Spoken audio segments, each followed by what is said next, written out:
தொழுகைக்கு முன்பு எழுப்பப்படுகிற பாங்குலி கூட எங்களுடைய சின்னத்தின் மூலமாகத்தான் எழுப்பப்படுகிறது என்பதை அன்பிற்குரிய பெற்றோர்களின் அருமை தம்பி தங்கைகள் கவனத்தில் கொள்ளணும். எங்களுடைய இதயத்திற்கு நெருக்கமாக நாங்கள் நேசிக்கிற எங்கள் இஸ்லாமிய சொந்தங்கள், எளிய பிள்ளைகள், எங்களை கைவிட்டு விடாதீர்கள். நீங்கள் எளிதானதை செய்யாது சரிதானதை செய்யுங்கள். சத்தியத்தின் பக்கம் நில்லுங்கள்.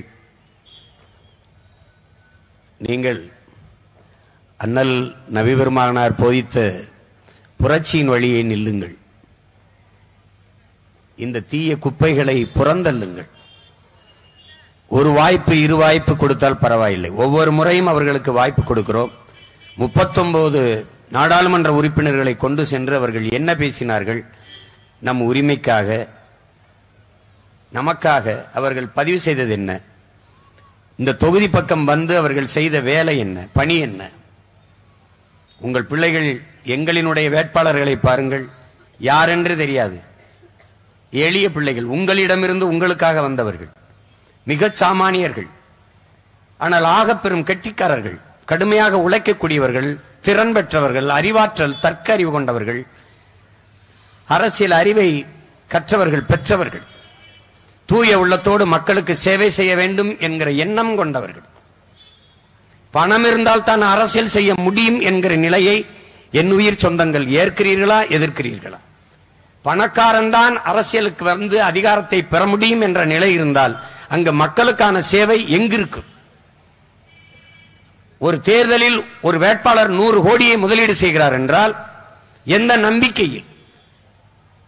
பிறகு அதை 200 கோடியாக 300 கோடியாக சம்பாதித்துக் கொள்ளலாம் என்கிற நம்பிக்கையில். அது ஊழல் செய்வதற்கு, லஞ்சம் பெறுவதற்கான முதலீடு தானே ஒழிய மக்கள் சேவைக்கான முதலீடு அல்லது. சேவை செய்வதற்கு எதற்கு பணம்? மக்கள் தான் குடிநீருக்கு வரி, சாலைக்கு வரி, மின்சாரத்திற்கு வரி, கல்விக்கு வரி, மருத்துவத்துக்கு வரி, எல்லா வரியும் கட்டி விடுகிறார்கள். இவ்வளவு மின்கட்டண உயர்வு இருக்கு, தடையில்லாத மின்சாரம் இருக்கா? அதை தர ஏதாவது வழி இருக்கா? பல ஆயிரம் கோடிகளை வாங்குவதில், மின்சாரத்தை பர்ச்சேஸ் வாங்குவதிலே முதலீடு செய்கிற அரசு ஏன் உற்பத்தியில் முதலீடு செய்ய முடியவில்லை? உற்பத்தியில் முதலீடு செய்தால் அங்கு நிரந்தர தீர்வு வந்துவிடும். வாங்குவதில் முதலீடு செய்தால் ஒரு அலகு மின்சாரத்துக்கு 50 காசு திருடினால் கூட பல ஆயிரம் கோடி ஓடி வந்துவிடும். இது என்ன கொடுமை என்று பாருங்கள். அறிவார்ந்த தமிழ் சமூகத்தின் தம்பி தங்கைகள், நீங்களாவது சிந்திக்கணும். ஒரு புரட்சிகர அரசியல் மாறுதலுக்கு நீங்கள் வித்திடணும். அதுக்கு எளிய பிள்ளைகள், உங்கள் உடன் பிறந்தார்கள், எங்களுக்கு வாக்கு செலுத்தி வலிமை தர வேண்டும். நீங்க உண்மைக்கு, நேர்மைக்கு, எளிமைக்கு, தூய்மைக்கு, அடிப்படை அமைப்பு அரசியல் மாற்றத்தை உருவாக்க துடிக்கும் தலைமைக்கு மைக்கு சின்னத்திலே நீங்கள் வாக்கு செலுத்த வேண்டும். இது ஒரு கருவி, இது ஒரு அடையாளம், அவ்வளவுதான். ஆனால் நீங்கள் செய்ய வேண்டியது ஒரு மாற்று அரசியலுக்கான புரட்சியை நீங்கள் இந்த மண்ணிலே விதைக்கணும். இந்த போக்கை மாற்றணும். அடிப்படை அமைப்பையே தகர்க்கணும். இது ஒண்ணும் செய்ய முடியாதுன்னு சொல்லக்கூடாது. 5 வயசுல போட்ட சட்டையை இப்பவும் போடுவேன்னு அடம்பிடிக்க கூடாது. 4 வயசுல போட்டு நடந்த செருப்பை 40 வயசுல போடுவேன்னு சுத்திக்கிட்டு கூடாது.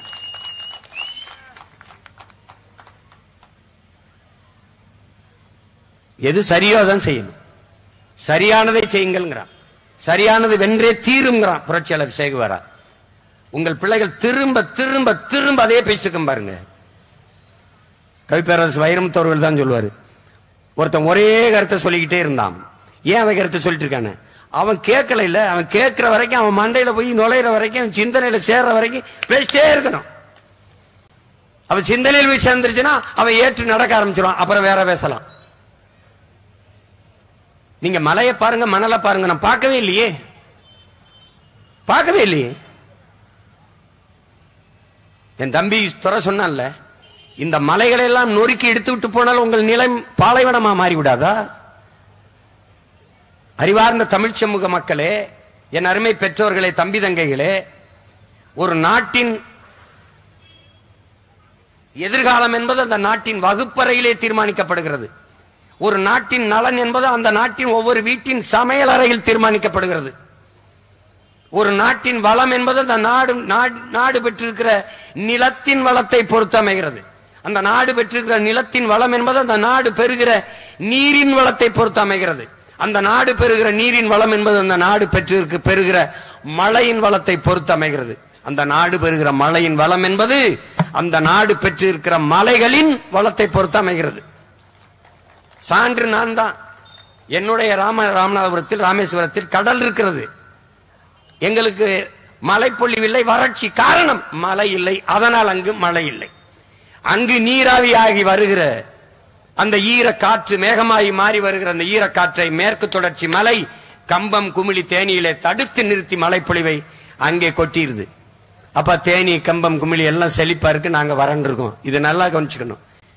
மழை இல்லை என்றால் மழை இல்லை, இதை நல்லா கவனிச்சுக்கணும். தாயின் முளைமார்பிலிருந்து பால் போல பூமி தாயின் மலைமார்பிலிருந்து தான் அருவிதான் ஆறாக வருகிறது. இந்த எந்த அறிவியல் உயிரியல் உண்மையும் கற்றுக்கொள்ளாது நீங்கள் கண்ணை மூடிக்கொண்டு வாக்கு செலுத்தி பயனில்லை. நீங்கள் உங்கள் பிள்ளைகளுக்கு மாளிகை கட்டி வைத்து விட்டு போக போகிறீர்களா? விலை உயர்ந்த மகிழ்வுந்து 2-3 கார்கள், கோடி கோடிக்கு ஆடிக்கார்கள் வாங்கி நிறுத்த போறீர்களா? வங்கியிலே பல ஆயிரம் பல லட்சக்கணக்கான ரூபாய்களை வங்கியிலே போட்டு வைத்து விட்டு போக போறீங்களா? வங்கி வட்டி தரும், சாப்பிட ரொட்டி தருமா என்றால் உங்களிடத்தில் பதில் இருக்கா? பதில் இருக்கா? கார் இல்லாமல் வாழலாம், செல்போன் இல்லாமல் வாழலாம், டிவி ஃப்ரிட்ஜ் இல்லாமல் வாழலாம். ஆனால் நீரும் சோறும் இல்லாமல் உங்களால் வாழ முடியாது என்கிற அடிப்படை உண்மை நீங்கள் அறியாததா? சுவாசிக்க உங்கள் பிள்ளைகளுக்கு நல்ல காற்று இருக்கா? குடிக்க தூய நீர் இருக்குதா? நீங்க குடிக்கிற தண்ணீர் குடிக்கிற தகுதியோடு இருக்கிற நீரா? அதுவா தெரியுமா? அதுவா தெரியுமா? இது எங்கே தரப்படுத்தப்பட்டது? நீங்க குடுவையிலும் போத்தலையும் வாங்கி குடிக்கிற நீர் குடிக்கிற திறனோடு இருக்குதா? யார் சொல்லுவா? யார் அதற்கு சான்றிதழ் கொடுத்தது இதை மக்களிடத்தில் விற்கலாம் என்று? உங்களால் அப்படியே ஆப்பிளை வாங்கி சாப்பிட முடியுமா? உங்களால் திராட்சை பழத்தை சாப்பிட துணிவு இருக்கா? உங்களுக்கு துணிவு இருக்கா? அது பழமா, உணவா, நஞ்சா? யார் சொல்லுவா? 3 வயசு குழந்தைக்கு புற்றுநோய் வருகிறது. ஏன் வருகிறது என்ற கேள்வி ஏன் எழவில்லை? தாய்ப்பாலை தவிர எந்த உணவும் இல்லாத குழந்தைக்கு ஏன் புற்றுநோய் வந்தது? தாயிடம் குடித்த பால் நஞ்சாயிட்டது. தாய்ப்பால் எப்படி விஷமானது? தாய் உண்ட உணவு நஞ்சாயிருச்சு. இப்படியே விட்டு விட்டு போறீங்களா உங்க பிள்ளைகளை? குடிக்க நல்ல நீர், சுவாசிக்க தூய காற்று, படிக்க நல்ல கல்வி, படித்தால் பார்க்க வேலை, அதுக்கு வேலைக்கேற்ற சம்பளம், அதை கொண்டு வாழ்கிற பெருமை மிக்க வாழ்வு. 1000-500க்கு வேட்டிக்கு சேலைக்கு அரிசிக்கு பருப்புக்கு கையெந்துகிற ஒரு பிச்சைக்கார நிலையில் நம் பிள்ளைகளை விட்டு விட்டு செல்ல போறோமா? எப்படி? பணக்காரர்களுக்கு நோய் வந்தால் அப்பலோ காவேரி மருத்துவமனையில் மருத்துவம் பார்த்து பிழைத்துக் கொள்கிறார்கள். நமக்கு நோய் வந்தால் நேராக பாடையை கட்டி சுடுகாட்டுக்கு செல்ல வேண்டியதுதான். இதுதான் இங்க இருக்கிற மருத்துவ கட்டமைப்பு. சொல்லுங்க. அரசு பள்ளிக்கூடங்களை பராமரிக்க காசல என்று மூடுகிற இவர்கள் 150 கோடிக்கு சமாதி கட்டுகிறார்கள். இவர்களுக்கு சமாதி கட்டாமல் நீங்கள் எப்படி இந்த நாட்டை காப்பாற்றுவீர்கள்? எப்படி காப்பாற்றுவீர்கள்?